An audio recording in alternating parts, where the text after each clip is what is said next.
এই বাড়ির মধ্যে সিএনজি ঢুকলো কিভাবে? সিএনজি নিয়ে ঢুকে আমাদের বললে তো গাড়ি পাঠিয়ে দিতাম, দুইটা গাড়ি বাড়িতে বসা। এইটা হ্যারিয়ার 2020 মডেল, আমার ছেলে চালায়, 80 লাখ টাকা দাম। সিএই স্যার 2023 42 লাখ টাকা দাম পাই কিনছে, এখন কই পিছনের সিট বলে সিপাত আর ভালো লাগে না গাড়ি বেচা। এই যে গরিবের বাড়ি, এখানে মোট 12টা ফ্ল্যাট আছে। একটার মধ্যে আমি আর দুইজন থাকি, আর 11টা ভাড়া দিই। আমাকে গুলশান, বনানী, ধানমন্ডি, বাড়িধারা, মিরপুর ওইসব জায়গায় আরো 8টা ফ্ল্যাট আছে। আসেন ভিতরে। আব্বারে বলছিলাম লিফট লাগাইতে, আব্বা লাগাই নাই, বলে কি হাইটা উঠবো এটাই ভালো। এই যেখানে আমরা খাই, এখানে গল্প করি। আপনাদের বাড়ি ঘর গাড়ি এসব দেখে তো আমি রীতিমতো অবাক হয়ে গেছি। এত কিছু কেমনে সম্ভব? চেষ্টা করলে সবই সম্ভব। এই বাড়ি ঘর গাড়ি কোনো কিছুই আপনাদের না, এগুলো হচ্ছে শুটিং স্লো। আপনারা একদিনের জন্য ভাত নিয়ে নিজেদের বলে দাবি করতেছে। বিশ্বাস করো বা, এটা কোনো শুটিং ফ্লোর না। এগুলো কোনো কিছুই তাদের না, এগুলো সবকিছু শুটিং এর ভাড়া করা। এমন একটা পেশার সাথে আছি, আমাদের এত টাকা পয়সা বাড়ি গাড়ি সবকিছু আছে, তারপরে কেউ বিশ্বাস করে না।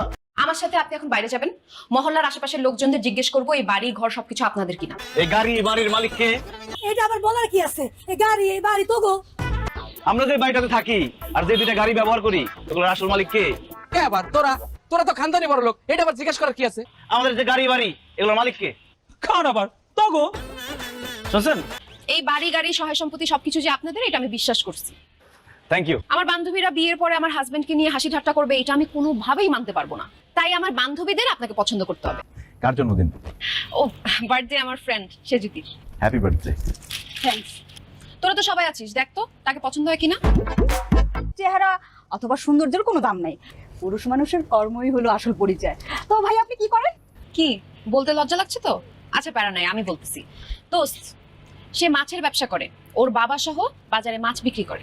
এই জন্যই তো ওনার শরীর থেকে মাছের গন্ধ আসতেছে। তুই এই জেলে ছেলেকে বিয়ে করলে তোর আর বেকার থাকতে হবে না, তুইও তার সাথে মাছ বিক্রি করতে পারবি। কি মনে হচ্ছে আমার বান্ধবীরা কি আপনাকে পছন্দ করেছে? আমি একটা ভদ্র সভ্য শিক্ষিত ফ্যামিলির মেয়ে, আমি কখনো একটা জাইল্লা ছেলেকে বিয়ে করব না। আপনি যে জেলের ছেলে এই পরিচয়টা মুছে ফেলতে পারেন, তখন আমি আপনার ব্যাপারটা ভেবে দেখতে পারি।